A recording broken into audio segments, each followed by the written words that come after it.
Out here in the woods behind my house.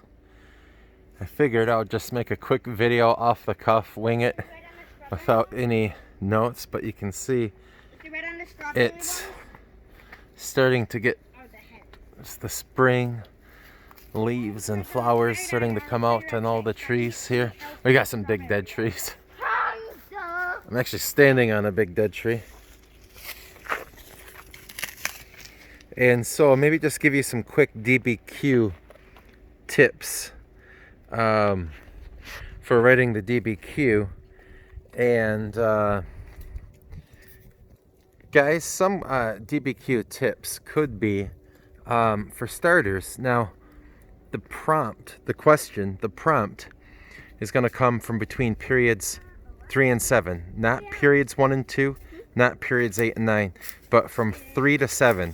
So between those periods, it'll come from. Period 3, the earliest the prompt can come from, is 1754. That's significant because that's the start of the 7 Years' War, also known as the French and Indian War. Now, the last year of period 7, the latest it can be, is 1945, which is an important year because it's the last year of World War II. So notice, between the 7 Years' War, the war that a lot of people say causes the American Revolution or helps lead to it. Remember, at the end of the 7 Years' War, also known as the French and Indian War, a lot of people were excited. We're proud to be British. We had just defeated the French and their Native American allies. But then Britain starts, taxing us. And this is where you start to get the no taxation without representation. Also, you get the whole proclamation line of 1763, where the white people aren't supposed to move over the mountains west of the Appalachian Mountains, and Native Americans are supposed to stay out of east of the mountains and stay over to the west side. And this greatly upsets a lot of American colonists who thought, our blood, sweat, and tears had paid for this war, and now you're taxing us. And then one of the reasons we were fighting was to gain land, conquest, take land from the French and so forth. And you're kind of taking this away from us in a lot of ways. And so that's kind of like the start of this era where the prompt can come from. And then the prompt ends 1945, which is World War II. And now remember, with World War II, and also any other war, like the French and Indian War, War of 1812, whatever, Civil War, they're not going to ask you questions about a specific battle and why some general won. But the fact of the matter is, it'll be more likely, if they do include some type of war, be like, how did it impact government? How did it impact a certain demographic in society? How did society change from this? Maybe economic questions related to a war. So you could get questions like that, but you're not going to get any like battle type questions on the war itself. Here are some other tips kind of to think about when you're writing it.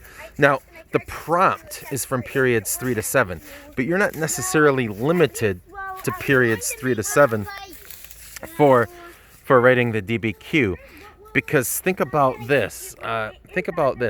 You could score a contextualization point with material from periods 1 and 2 or 8 and 9. You could get the complex analysis.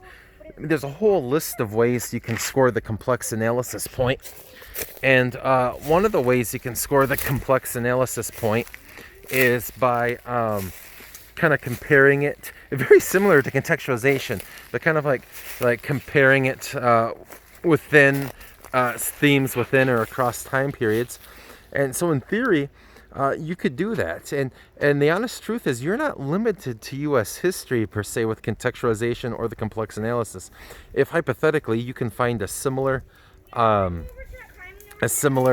event going on in world history to score your contextualization or complex analysis point, you can do that. Now remember, for this year, and I'm talking for 2020, for this year, remember, it's 10 points. And they're going to give you about 5 documents. You only have to use 4. You don't have to use all 5. You can get 100% using 4. Now, of those 4 documents you use, you have to specifically use them to support your thesis. You have to use them to support your thesis. If you just say this document says, but you don't tie it into your argument, you don't tie it into how it's relevant to the prompt, then you're not likely to get the full points. So you want to make sure you're using the document in a way to support your thesis. For 2 of the 4 documents, you want to be more analytical in. And you have to kind of say like how the document's historical situation or author's purpose or the intended audience, and how was it relevant to your prompt or your thesis. And you can see our little fort here that we've been kind of working on. Somebody destroyed the fort though, but we're kind of have it half back up. So you guys have documents. Area that I climbed really high on, where's that? I'm not sure. Let me finish this video first, and then we can find it after I finish this video, buddy. So the fact of the matter is, use 4 documents. You don't have to use 5. You won't be punished if you use 5. But I don't want you to use 5 and then fall short on another category, if that kind of makes sense. Set up a complex thesis. If you can, that'll help you score the complexity point. Like one way you can score the complexity point is explain like the nuance between different variables. I think one example I've given you guys several times is like, so if they ask you to analyze the causes of the Great Depression, if I say that one thing was like maybe an overrated cause that really didn't impact it that much, but the other ones were more significant, that's one way to add some nuance. And the other way to kind of add some nuance is, sorry, I was just making sure my kids are okay.